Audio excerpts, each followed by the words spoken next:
Well, hello everybody. This is Steve, G3ZPS, vintage ham radio equipment restorer with quite a few videos on YouTube. It's mid-April 2017 and this is the latest radio into the workshop. It's a Heathkit HW100, not a 101, which is fairly which they made fairly large numbers of. The HW100 HF tube valve transceiver, made only between 1968 and 1970, before Heathkit quickly sort of did a few modifications and released the HW101. This radio, I've only had it a few days, came to me as non-working but in staggering cosmetic condition. Okay, it doesn't look absolutely brand new, but there's very few marks. All the knobs are clean. I haven't really done anything cosmetically. The back's all nice and shiny.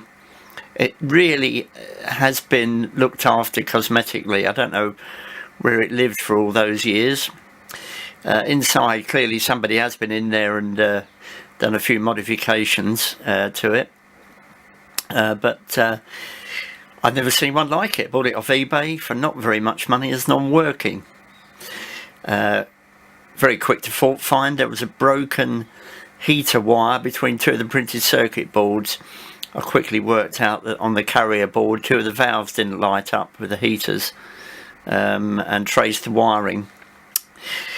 So there's a few little bits about Heathkit which are quite amusing. First, it's a massive, great company that absolutely made kits for just everything: home, hi-fi, music, ham radio, test gear, analog computers. Amazing stuff they made in the 60s and the 70s. All ham radio kit. HW stands for hot water. Doesn't really, but it's become ham radio folklore. Not hotel whiskey, but always hot water. And the SB, slightly upmarket SB line of transceivers, receivers and linears is always called Sugar Baker, not Sierra Bravo, Sugar Baker. So this particular radio, I've just done a quick bit of alignment on it. Changed one valve which was stopping it going into transmit properly, the relay driver valve, and the rest of it, apart from fixing the heaters, the rest of it is fine. I've had quite a few contacts on it. It's on 80 meters at the moment.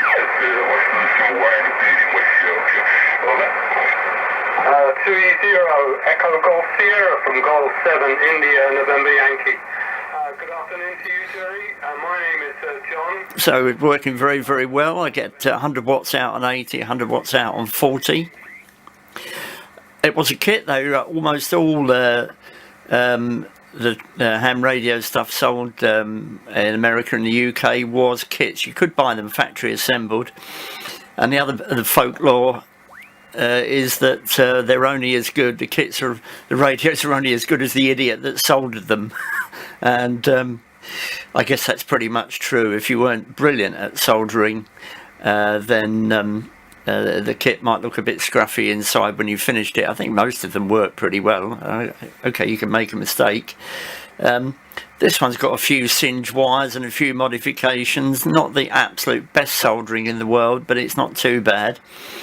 And it works. It's running off a KW power supply, which is not really designed for this radio, but it's got all the right voltages just about, and it works a treat. It's very basic. Here's on the low bands probably as well as just about any other radio, but the IF filter's not brilliant. It's quite broad. The skirts are quite broad. There's no noise blanker. There's no IF shift. It's a very simple dual conversion HF transceiver. Slightly different IFs to other stuff at the time. Really, one good thing about Heathkits is the manuals are absolutely fantastic. Hundreds of pages, all the board layout, step-by-step instructions, detailed descriptions of what every board does and how it works. Compare that with KW radio equipment made in the UK, and there is no comparison. The KW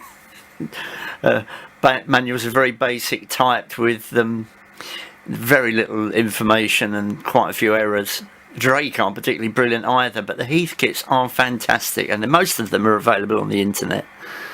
So if you see a better one than this, I will be surprised.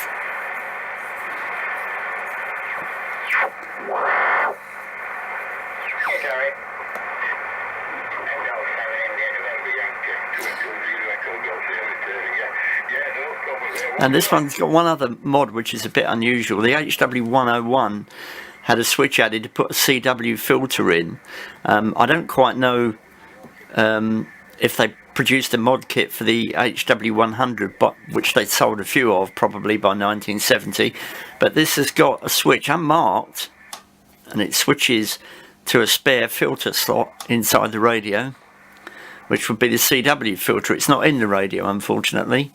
So if you don't have the switch in the right position, the radio doesn't work. So put it back. And it works fine. So I know somebody else with an HW100, and this switch isn't there. It drives a couple of slide switches inside the radio with a little lever. So that's a little bit unusual. But there it is, the Heathkit HW100, fantastic cosmetic condition, at least 47 years old, maybe 49 years old.